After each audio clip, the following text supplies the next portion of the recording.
Right, let's get more now on that breaking news. The government has sanctioned Roman Abramovich. Here to help us break down exactly what this means for Chelsea is sports lawyer Stephen Taylor-Heath. Stephen, a very good morning to you. Thank you for coming on to try and help explain exactly what is going on. I guess the first question that might be on a lot of Chelsea fans' minds is whether or not this means Abramovich will still be able to actually sell the club. Well, I'm digesting the news at the same time as you are, but the short answer would seem to be no, he can't. The freezing of an asset means literally the freezing of an asset. If you're talking about a yacht, then obviously that's a physical item that effectively means he can't move it, he can't sell it. Chelsea is obviously not a physical item. There's lots of organic parts to the club, but that's why it seems that the government has issued what it calls a special licence, which effectively mean that the club can continue trading and operating based on its current commitments and its current obligations. So, for example, I've seen commentary that says that the current season ticket holders can attend games because they've already contracted with the club.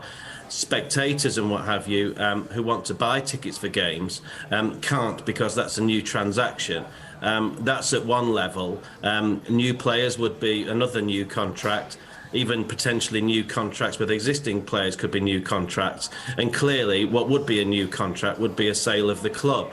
So, yeah, in short, it seems that based on this freezing order, no, he can't sell the club. Now, if the government is prepared to give a special licence in relation to the operation of the club, then the question is whether they would give an additional special licence in relation to the sale of the club. But based on the terms of this freezing order, no, he can't. This is all going to be hugely worrying for Chelsea supporters, Stephen, isn't it? I mean, what options does it leave Chelsea with? I guess, like you say, they just need to carry on in their current guise and not make any changes, really. That's right. As I say, the special licence effectively says that whoever are your current employees of the club, they can continue to be paid. Whoever are the season ticket holders can continue to go to the games. You can continue as you are, but you can't do anything new. Now, a sale of the club would be something new, assuming that there hasn't been a contract already in place for the sale of the club. One thing that I had mentioned with you previously is that the scenario where the owners of the club can't actively sell a club can be dealt with by way of the appointment of some form of an administrator who effectively has legal title to sell the club. But if you want to sell the club doesn't sell itself. The club is sold by the owner, and so somebody would have to come in as a third party to effectively take over the legal title of the owner in order to sell the club.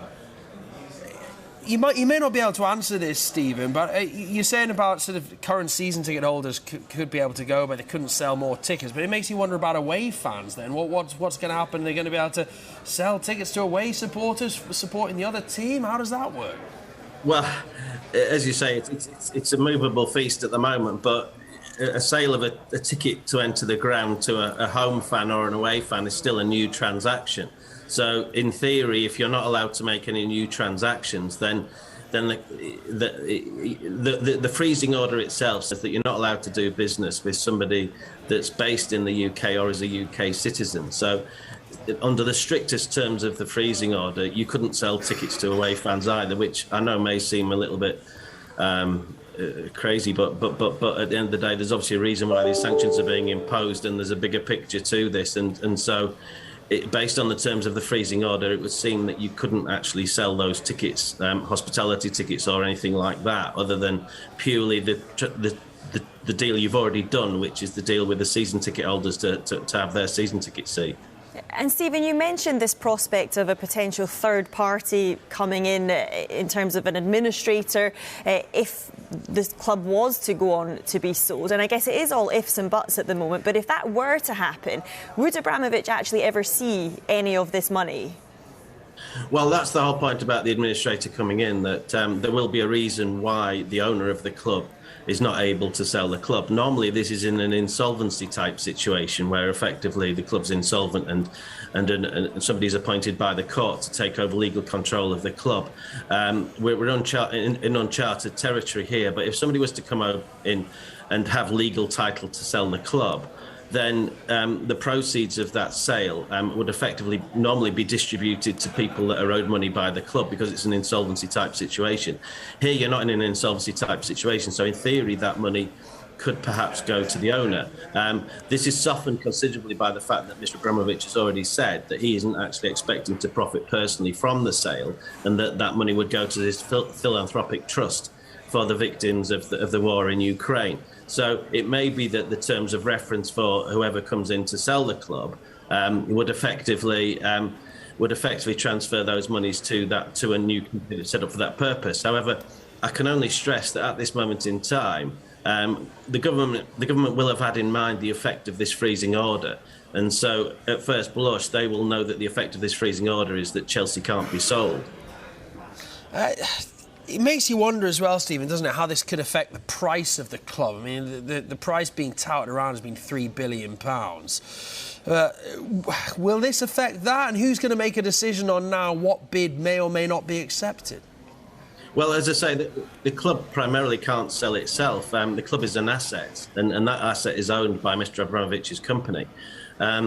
So if you've got an administrator, as I say, comes in to look after the club, what they're trying to do is sell the club on the basis that the monies that they get in for the sale of the club can be put towards creditors of the club.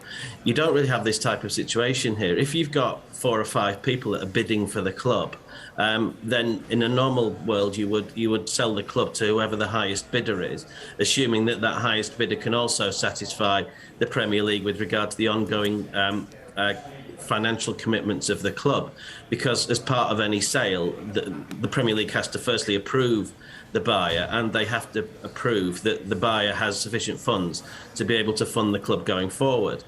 If you've got 4 or 5 rival bids, then I do agree with you that in essence, if you've got a license to basically take over and sell the club, how do you choose which is the best sale? Because you haven't got the same mindset as the owner in making that commercial decision.